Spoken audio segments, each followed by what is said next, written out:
Warm greetings and good morning, everyone. So, I am here as a part of the postgraduate education webinar series hosted by HV Desai Eye Hospital, Pune. I am Dr. Nikhil Rishikeshi, work in the pediatric ophthalmology department here. And I shall be talking about a very relevant topic, that is pediatric cataract. Dr. Nikhil Rishikeshi heads the Department of Pediatric Ophthalmology and Strabismus at HV Desai Eye Hospital, Pune. He is also a consultant ophthalmologist in cataract services. He has received his formal training in pediatric ophthalmology and strabismus from Birmingham Children's Hospital in United Kingdom. He has more than 20 years of experience in the field of pediatric ophthalmology. The figures are quite shocking and staggering. In fact, the overall global prevalence of childhood cataract, according to a recent study done in 2016, was in the range from 0.32 to 22 per 10,000 children, which is very high incidence. And that of congenital cataract was in the range of 0.63 to 9.7, almost 10 per 10,000. So childhood cataract, developmental cataract is slightly higher than congenital cataract, but nevertheless, it's quite a lot. And the incidence ranged between 1.8 to 3.6 per 10,000 per year. The prevalence of childhood cataract in low-income economies, as expected, was found to be 0.42 to 2 compared with 0.63 to 13.6 in high-income economies. So it is a little shocking for all of us. These are a few pictures that we operated at our institute at HV Desai Eye Hospital. You can see all three are cases of bilateral cataract. The top two are congenital cataracts, and the bottom one is a developmental cataract. All of them total cataracts. You can see very clearly. So this is why are we having such long discussions on every forum about pediatric cataracts? It is not the easiest surgery to do, because even if we do everything right, many times we see such complications. Like you can see here, the posterior capsular opacification and the membrane. Here, this is a traumatic cataract that has been operated. You can see the lens in place, but you can see a lot of membrane and the Zomering's ring or the after cataract behind it. Similarly, a membrane here. But this is our final aim, what we always aim to achieve. A well-placed and well-centered IOL in the back with a very clear central axis and a round circular reacting pupil. Causes of pediatric cataract are numerous. Generally, it is divided into a bilateral and a unilateral cataract. Bilateral cataract, idiopathic, still takes the main 60% chunk. Hereditary come out to be a 30%. Intrauterine infection, most commonly rubella. And rubella is very common in our scenario, not so common abroad. But in India and third world countries, it's very common. Associated with ocular disorders, there may be a tumor associated. Metabolic is not very uncommon. We see a lot of metabolic cataracts.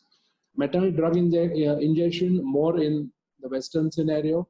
Malnutrition, common with us. And trauma, I think, has to come up somewhere really high up, because that is what is increasing day by day. Unilateral cataracts, we see idiopathic 80%.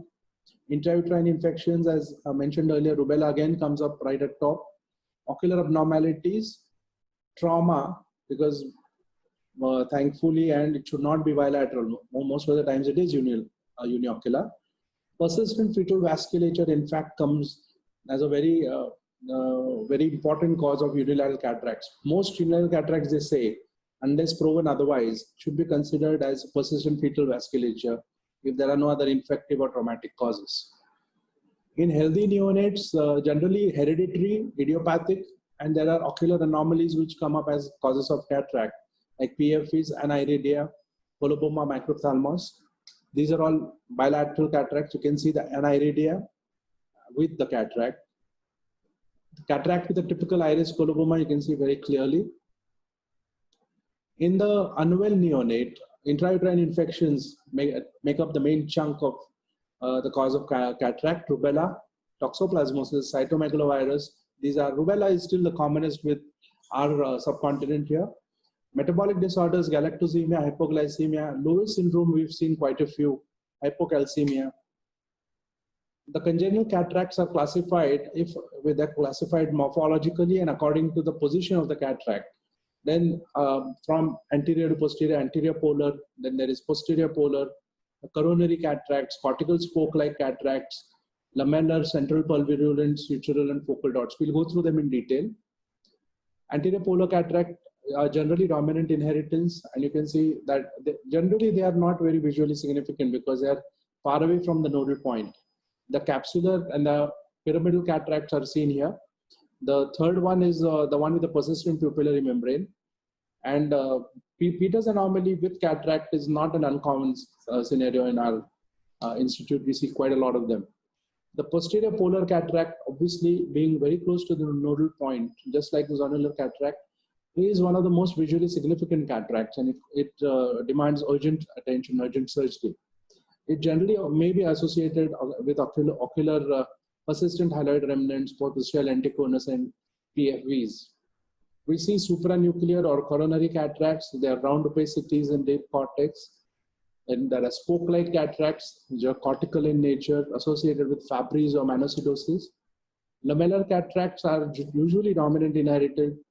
There is a round central shell-like opacities that may be riders and may be associated with systemic conditions like galactosemia, hypoglycemia, and hypocalcemia. So lamellar are in fact a very common sort of morphological variant.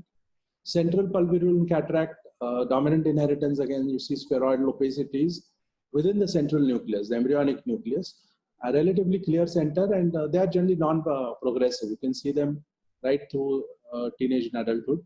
Sutural, if it generally involves one of the Y sutures. There are focal dot opacities. These are also known as the blue dot cataracts or the blue dot cortical opacities. Most of the times, they are very common, and most of the times we don't need to do much about it.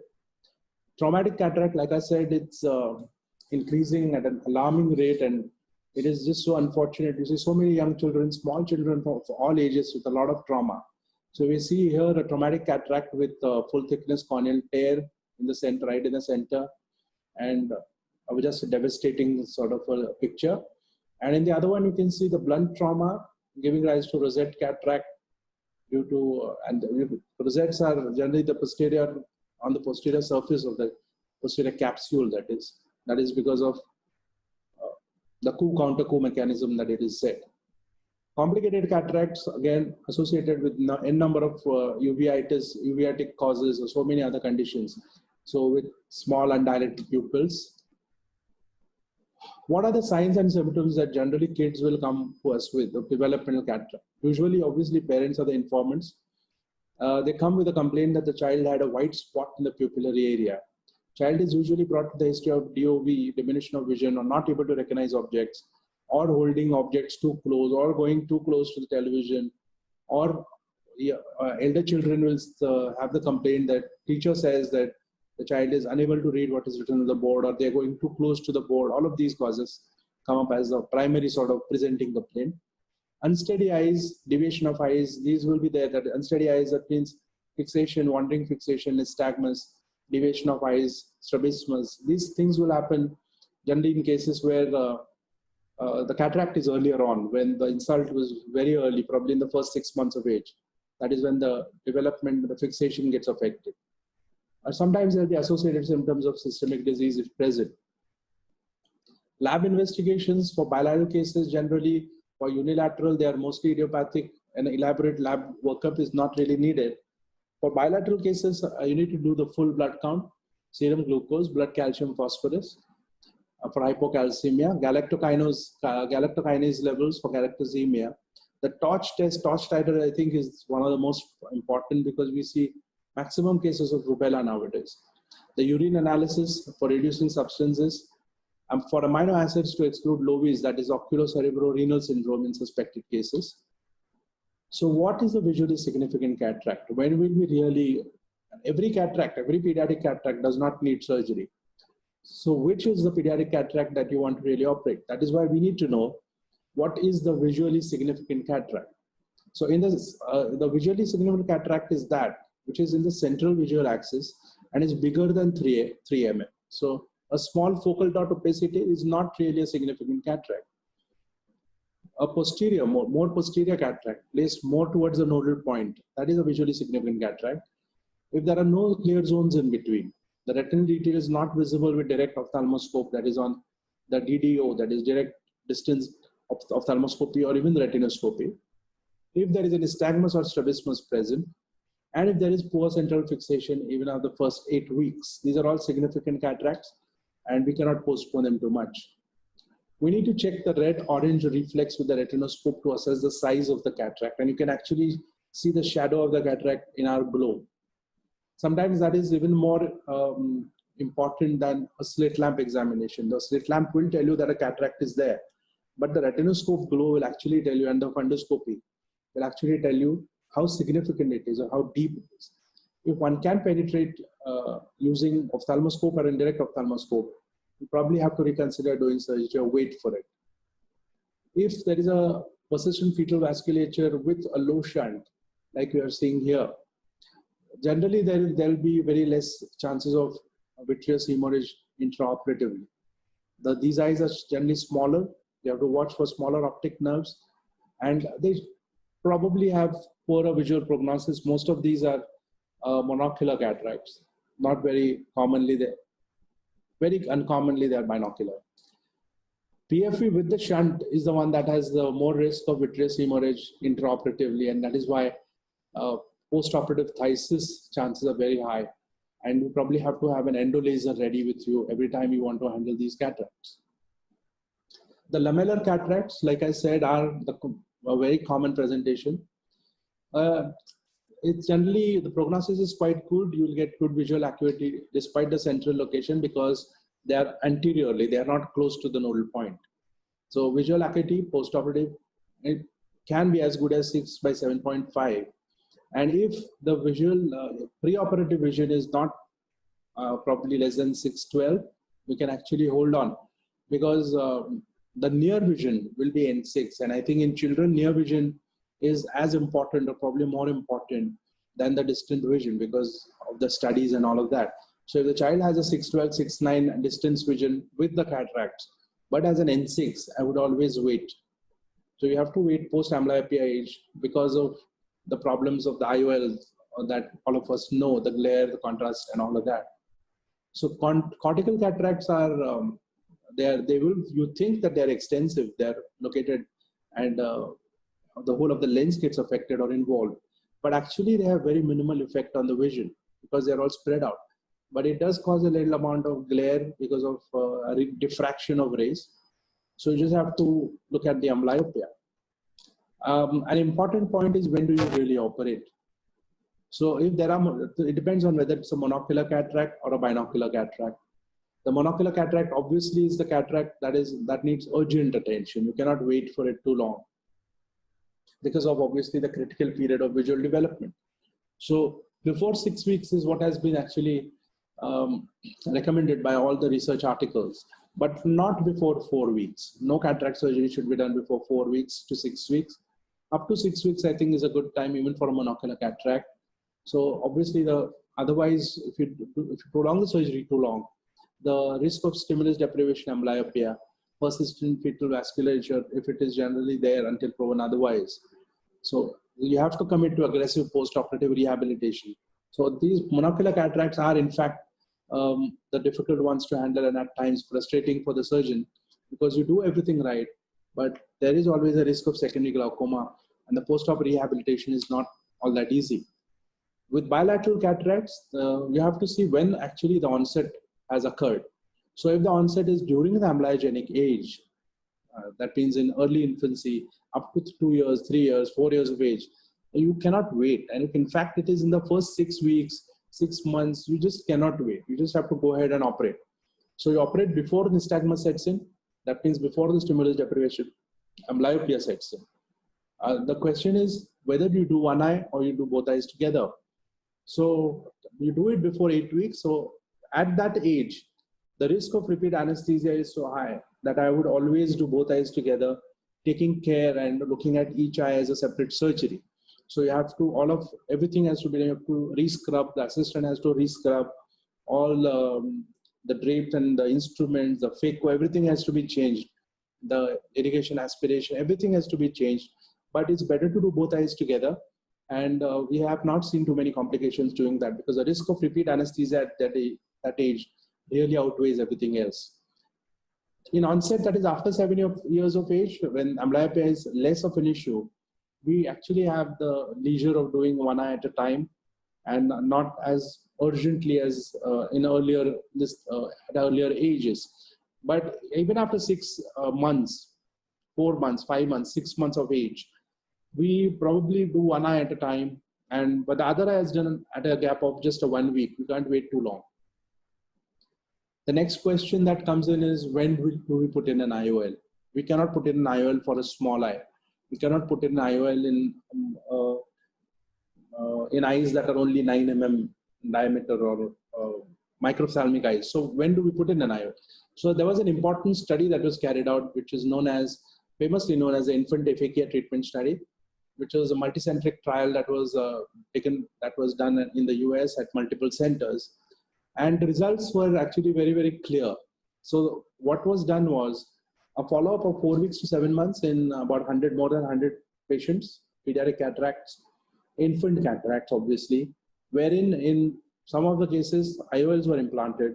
In the rest, the child was left aphakic and rehabilitated with contact lenses. And these results were compared. So it was very, very clear that the visual acuity was almost equal in both, not too great, because these are monocular cataracts. These are all monocular cataracts.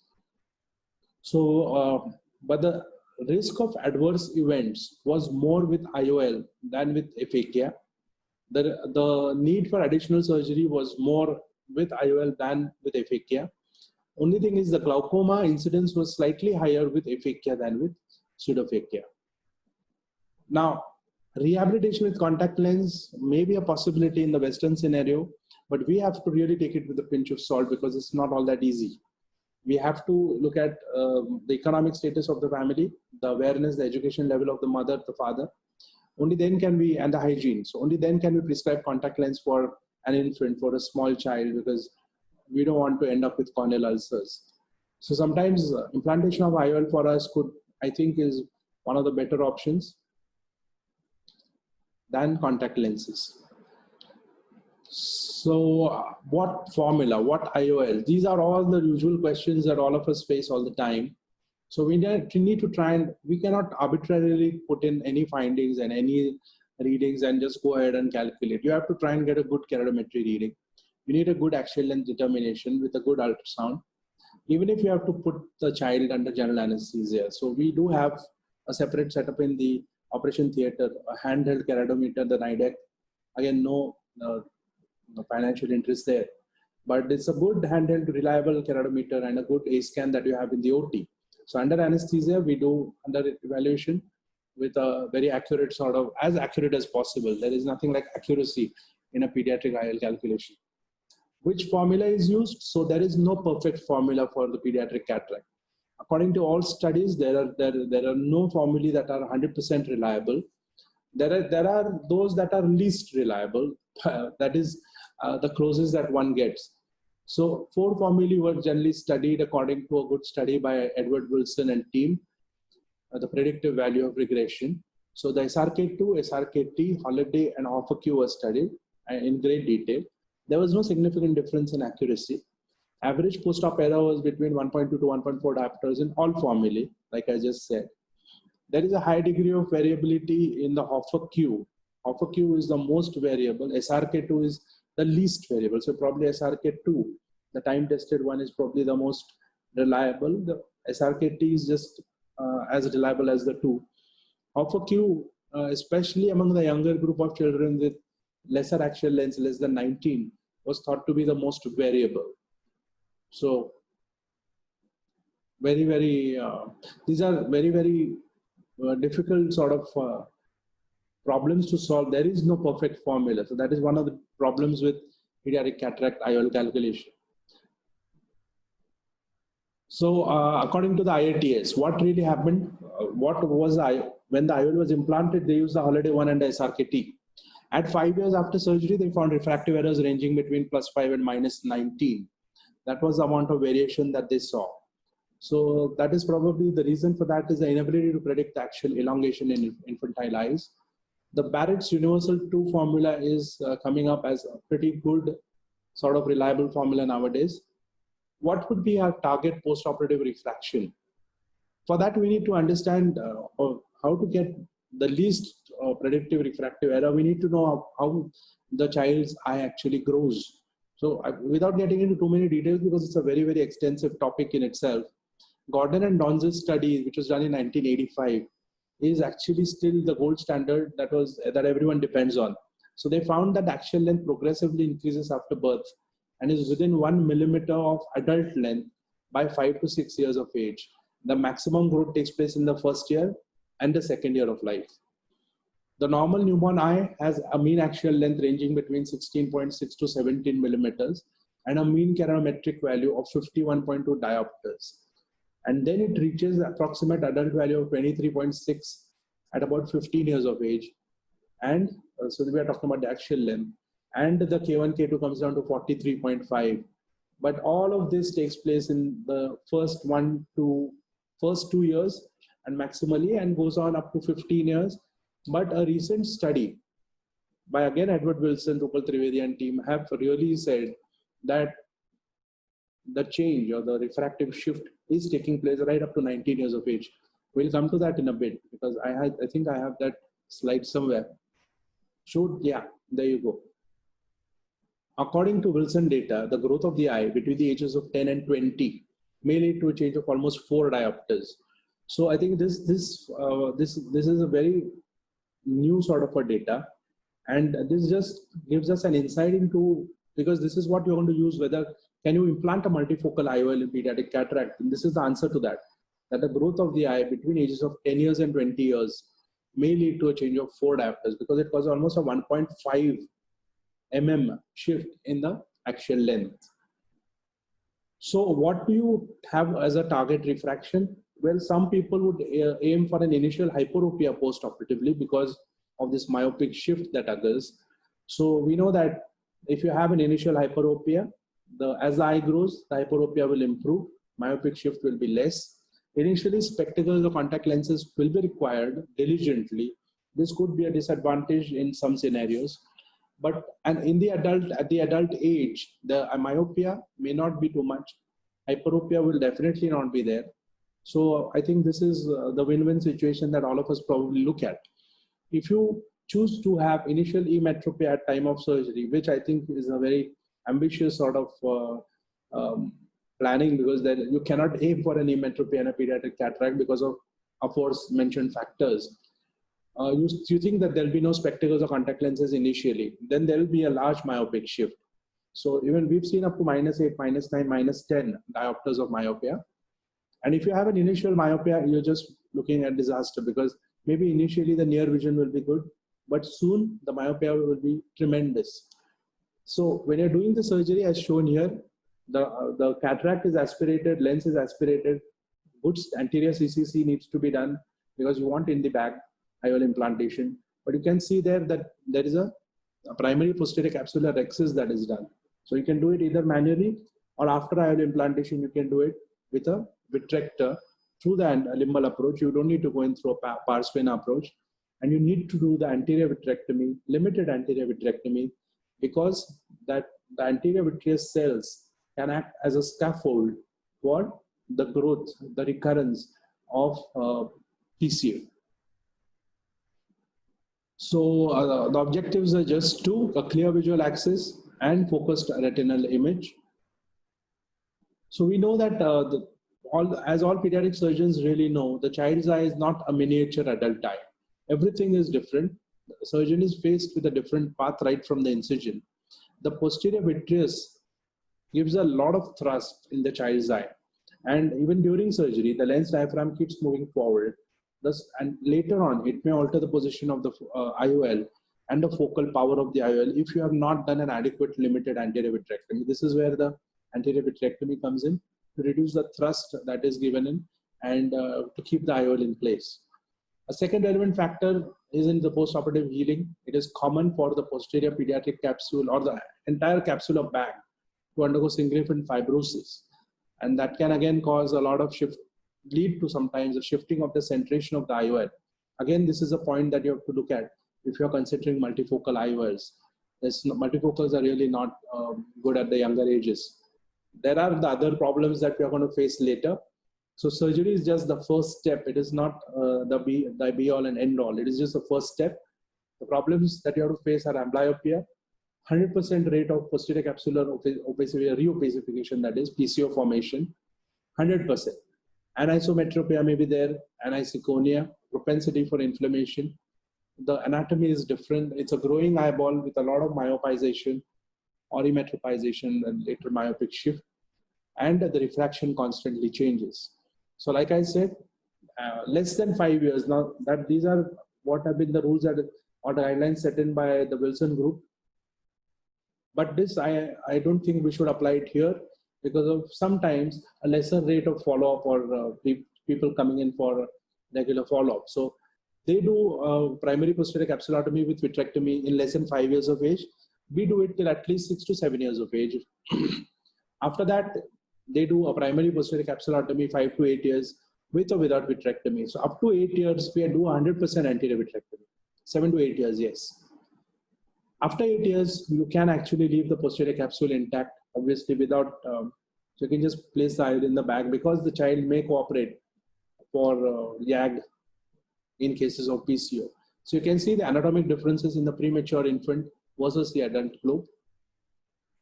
Where will you place the IOL? So obviously the IOL has to be placed in the bag. There is no two ways about it. And preferably, again, the names are mentioned here, but there are no financial interests, obviously, as stated earlier. But you have to go in for a hydrophobic acrylic single piece lens.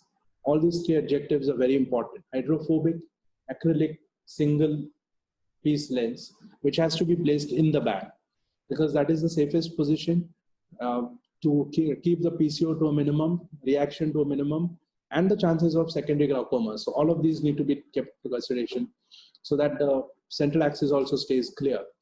So hydrophobic acrylic lenses, you know all of them.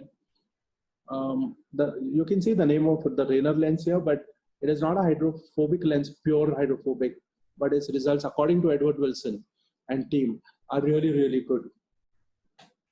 Sulcus placement has to be avoided at all cost, at any cost. The only case where you can have a sulcus placed IOL are two. That is, one is in case of trauma, where the posterior capsule is extensively damaged, and that time you put in a 3-piece lens in the sulcus, or in secondary IOL implantation, where initially you've done a bilateral lens aspiration in children, young children with congenital cataracts, bilateral cataracts, and you have not implanted the IOL by choice at that age of 3 months, 4 months, 6 months. Then after 1.5 to 2 years of age, you can go back and do a secondary IOL implantation. You try that you can do a viscodissection and viscoinflation of the bag, and you try and implant a single piece in the bag, even secondarily. But you don't want to put undue traction on the zonules doing all of that. So an easier option is you can put a 3-piece IOL, hydrophobic 3-piece IOL in the sulcus, and that works better or just as well. So even sometimes in a secondary case or even a primary IOL implantation, the haptics of a 3-piece lenses may be placed in the sulcus and an IOL optic capture are done through the posterior capsular axis. And these are done obviously to minimize the migration of the endothelial cells, the posterior cells, to reduce PCO incidence. Now, as you can see here, the PMMA is, I mean, this is just an old sort of a comparison. PMMA is not to be put in any case at all. It is the hydrophobic lens that we always prefer. The PCOs will be there, but they'll be very slow. They may be less visually significant. Second surgery may be less likely. Of course, if you're doing the primary posterior capsular axis, the second surgery may not be required at all. A new technique that has recently come to the fore is so we normally talk about the IOL in the bag or the lens in the bag. Now, this is a technique called bag in the lens, which was popularized by Dr. Tassianon of Belgium. And it's a very revolutionary sort of a concept. There is a ridge or a groove that is there along the sides of the optic. And the anterior posterior capsules are bunched up, and they are actually just put into the groove around the optic of the IOL, thus capturing both anterior posterior capsules and the IOL. And they claim 0% incidence of PCO. About the multifocal or the accommodating IOL, as we just mentioned, it is not recommended when a primary posterior capsulotomy and vitrectomy have been done, because you cannot ensure the centration of the IOL with a huge sort of central opening in the PC. We know that 2 or more images formed at the retina. The visual system is immature at that age, and it will choose only one of the 2 images, and it will alternate vision between near or distant image. So you won't actually get the extended range of depth at that age, because the visual system is very immature. There may be loss of contrast sensitivity. The eye is still growing. Amblyopia may be there. Myopia is always there with the growth of the eye. So you cannot really have a prediction about. We know that the predictive errors are really not accurate. This deserves further study, but please do not be really aggressive implanting multifocal IOLs at that age. Each of the multifocal IOLs represents a compromise based upon the simultaneous vision principle. 2 or more images are formed on the retina at the same time. One image at near and the other at distance. The brain will select one, as we just said.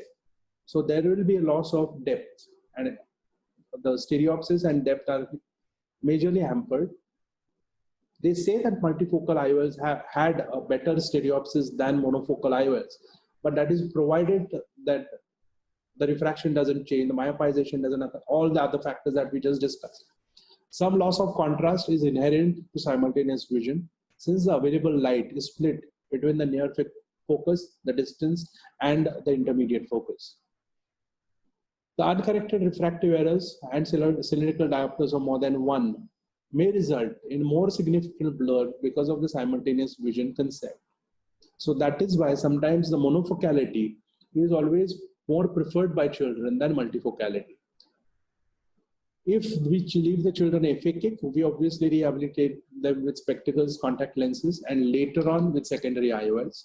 Aphakic glasses come with their own set of problems, but sometimes they are a very safe alternative. They are easier said than done because they are very heavy. They are not cosmetically acceptable. But children do develop very good vision, may come up right up to 6'18", 6'12" at the age of 5, 4.5, 5 years of age. Optical quality with high plus lenses is not as good as intraocular lenses or contact lenses, but at least there are no other side effects or complications like corneal ulcers because of contact lens or secondary glaucomas because of IOL in small eyes. So we need to do all of that. So contact lenses, like we just mentioned, have to be very hygienically screened and all. IOL we discussed in a lot of depth. The amblyopia management post-surgery does take up the most important part because, like I said, surgery is the first step. Visual rehabilitation, amblyopia management is the important thing. Then that goes on for at least 8 to 10 years, 15 years after surgery, right up to the later teens. The unilateral cases are the most difficult to manage because there will always be preference that the brain takes up for the better eye. Amblyopia treatment starts soon after surgery, immediately after clarification of the media. The initial treatment has to be aggressive. A full-time occlusion of the sound eye is carried out for a few days, 1 day per month of age. That means if the child is 3-month-old, 4-month-old, 5, we go for a 3-day full-time occlusion, 4-day full-time, and you go on according to the age. Thereafter, it is reduced to half the waking hours. These are very important criteria that need to be strictly adhered to. We do not want the good eye to develop low vision or amblyopia. Thereafter, spectacles are prescribed. A bifocal lens has to be given with a +3 addition or a 2.5 addition after the age of 2.5 to 3 years, when the child becomes more verbal. We are talking about pseudophakia. Unilateral pseudophakia should continue with half-day patches. That will continue for a long time, in fact. 10 to 12 years at least, like I said, everything goes on.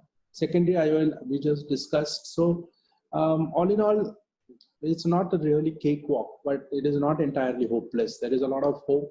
There is a lot that is going on here, and we just have to be very careful with what we do. Thank you so much. I hope this helps.